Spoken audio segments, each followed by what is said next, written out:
거룩하신 하나님 아버지 은혜를 감사합니다.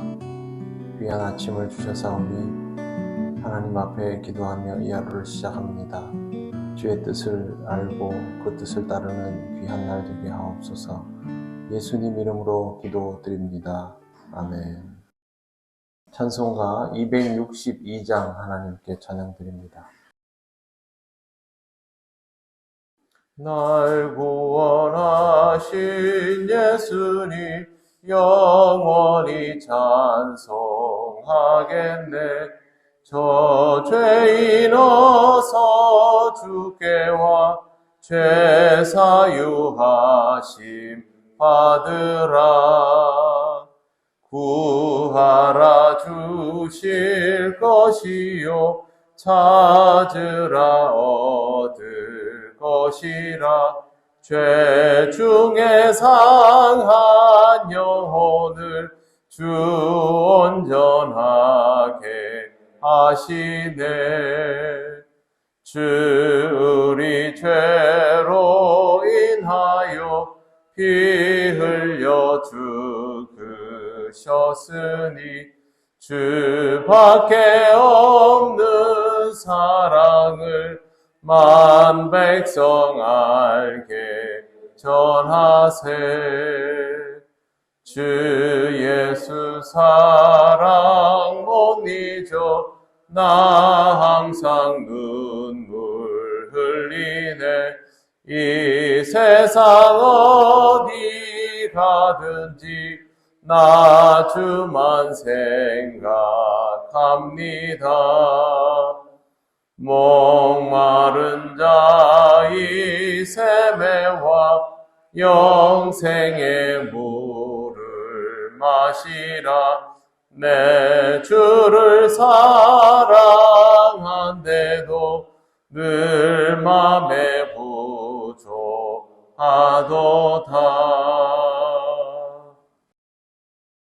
하나님 말씀 누가복음 6장 21절에서 23절입니다. 다 같이 봉독하겠습니다. 지금 줄인 자는 복이 있나니 너희가 배부름을 얻을 것이며 지금 우는 자는 복이 있나니 너희가 웃을 것이며 인자로 말미암아 사람들이 너희를 미워하며 멀리하고 욕하고 너희 이름을 악하다 하여 버릴 때에는 너희에게 복이 있도다. 그 날에 기뻐하고 뛰놀라. 하늘에서 너희 상이 큼이라.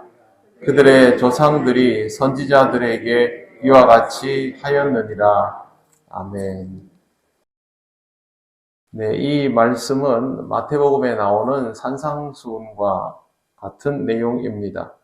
그렇기 때문에 이 말씀은 문자적으로만 읽을 수 없고 신앙적인 부분과 또 일상생활의 부분들을 함께 보아야 한다라고 말씀을 드렸습니다. 배고픈 자에게 먹을 것을 주시고 영적으로 줄인 사람에게는 말씀을 채워주시는 분이 하나님이십니다. 이 말씀에 대한 가장 확실한 이해는 오병이어 사건을 예로 들 수 있습니다. 예수님은 모여든 수많은 사람들을 향해서 기적을 행하셨습니다. 떡 5개와 생선 2마리로 5,000명을 먹이신 것입니다. 분명 이것은 놀라운 사건이고 이 사건은 그리스도인으로서 모르는 이가 없습니다. 그런데 이 사건이 발생하게 된 연유를 보아야 합니다. 사람들이 하루 종일 모여서 주의 말씀을 들었기 때문에 이러한 일들이 필요해진 것이죠. 다르게 말씀을 드리면 종일 영의 양식을 먹다가 필요에 따라 그때 육의 양식을 먹게 된 것입니다. 교회에 와서 종일 하나님의 말씀을 듣다가 점심 식사를 잠시 했다. 그런데 그 식사가 주님의 기적으로 베풀어진 식사였다. 이럴테면 이런 의미가 됩니다. 그러면 그 식사와 그동안 계속 들었던 주의 말씀 중에 사실상 어디에 무게가 실리겠습니까? 먹을 것을 만들어주신 기적은 놀랍고도 고맙지만 중요한 것은 영의 양식을 먹기 위하여 모였고 종일 영의 양식을 먹었다는 데에 있습니다. 우리의 인생도 마찬가지이지요.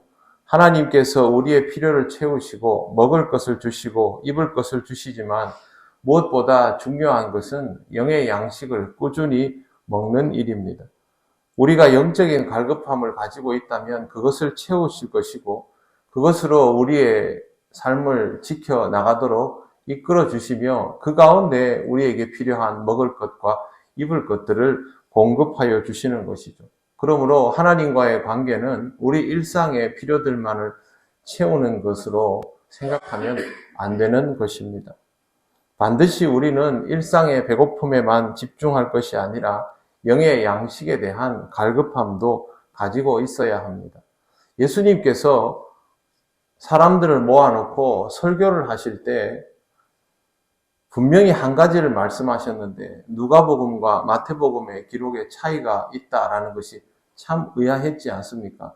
그런데 왜 이 다른 기록들을 번이 보고도 그대로 뒀을까요? 실질적으로 초대교회 그리스도인들에게 있어서 이 말씀은 이렇게 표현해도 저렇게 표현해도 똑같은 의미라는 겁니다. 그리스도인들에게는 무엇을 말해도 영적인 것을 먼저 생각하기 때문에 이 말씀의 의미는 표현의 차이가 다소 있음에도 불구하고 같은 의미였다는 것입니다. 그런데 우리는 이 말씀을 보면서 마태복음은 영적인 것을 얘기하고 누가복음은 영적인 것이 아니라 일반 생활에서 우리가 육체적으로 필요한 것들을 의미한다라고 나누고 싶어 하는 것이죠. 전혀 그렇지 않습니다. 당연히 하나님은 우리의 필요를 채우시지만 궁극적으로 우리의 영의 양식을 채우는 과정에서 그 필요를 채워주신다라는 것을 이 말씀을 통해 확인해야 합니다. 우는 자는 복이 있나니 이것도 지금 우는 자는이라고 매우 구체적으로 명시되어 있지만 이 부분도 일반적인 부분과 신앙적인 부분을 함께 보아야 합니다. 슬픔에 지쳐있는 사람들을 하나님께서 그냥 내버려 두시지 않습니다. 예수께서도 슬픔을 이기지 못하는 사람들을 축복하시고 복이 있을 것이라고 선언해 주셨는데요. 그것만이 아니라 죄에 대한 애통함을 가지고 있는 자도 주님은 축복하시고 그에게 복을 선언하여 주시는 분입니다. 하나님은 우리가 힘들어하고 아파하고 그 한계를 벗어나지 못하는 것을 그냥 내버려 두시는 분이 아닙니다. 다만 지난주에 새벽기도에 말씀드린 것처럼 하나님의 위로라는 것이 우리의 마음을 좀 안정시켜주는 달콤한 말은 아니다라는 것은 기억하고 있어야 합니다. 오히려 우리에게 필요한 것은 죄에 대한 분명한 인식이죠. 자기 자신에 대하여 애통해하는 삶이 있어야 그 슬픔을 이겨나갈 수 있기 때문입니다. 이렇게 살아가는 일은 결코 쉽지 않습니다. 22절부터 보시면 나와 있는 내용이 인자로 말미암아 사람들이 너희를 미워하며 멀리하고 욕하고 너희 이름을 악하다 하여 버릴 때에는 너희에게 복이 있도다. 이 말씀은 의를 위하여 핍박을 받는 자는 천국이 저희 것임이라 똑같습니다. 나를 인하여 너희를 욕하고 핍박하고 거짓으로 너희를 거스려 모든 악한 말을 할 때에는 너희에게 복이 있나니 기뻐하고 즐거워하라. 산상수훈에 있는 내용이 여기 그대로 있습니다. 바로 설명드리면 주님 때문에 욕먹고 고생하고 버림받고 오해받아도 상관없다는 겁니다. 우리에게 복을 주실 수 있는 이는 하나님밖에 없고 하나님께서 이 땅에서 복을 선언하여 주시기 때문에 이것이 옳다는 것이죠. 그리스도인으로 살아가는 것은 세상에서 결코 쉬운 일이 아닙니다. 힘들게 되어 있습니다.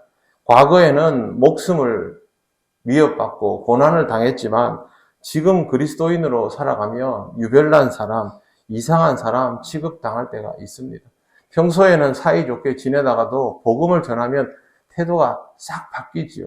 세상에서의 논리들을 주장하는 사람들 앞에서 그리스도인은 그렇게 살아갈 수 없다라고 얘기하면 바로 그때부터 광신도 취급을 당합니다. 그럼에도 불구하고 상관없습니다. 우리는 그리스도인이기 때문이죠. 우리가 살아가는 방식은 잘못된 것이 아닙니다. 세상 사람들이 문제라고 말해도 우리가 그것이 문제인가 아닌가는 하나님의 말씀에 비추고 우리의 내면이 어떻게 채워져 나가는가를 확인해 보면 우리의 길이 옳은가 아닌가를 금방 확인할 수 있습니다.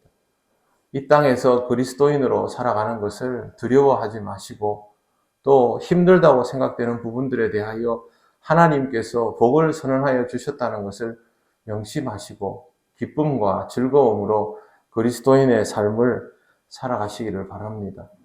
주님은 우리에게 복을 선언하셨고 우리에게 복을 주십니다. 이 복이 우리의 것임을 명심하시고 오늘도 기쁨 가운데 그리스도인으로 살아가시기를 바랍니다. 아멘. 기도드리겠습니다. 하나님 감사합니다. 우리가 이 땅에서 주님의 자녀로 살아가는 일이 쉽지는 않지만 언제나 우리와 함께 하시고 우리의 삶 속에 은혜와 평강을 주시기에 우리가 오늘까지 이렇게 복된 삶을 누리며 살아왔음에 감사를 드립니다.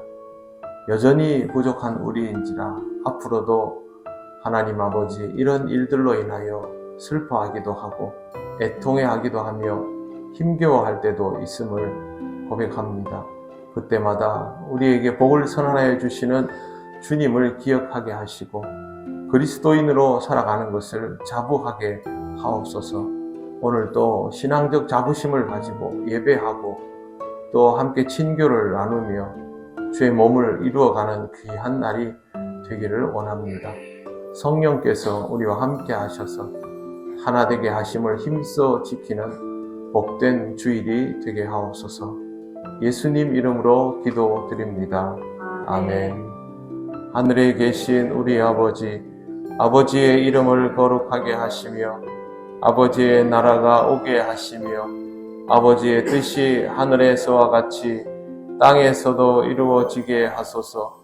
오늘 우리에게 일용할 양식을 주시고 우리가 우리에게 잘못한 사람을 용서하여 준 것 같이 우리 죄를 용서하여 주시고 우리를 시험에 빠지지 않게 하시고 악에서 구하소서. 나라와 권능과 영광이 영원히 아버지의 것입니다. 아멘.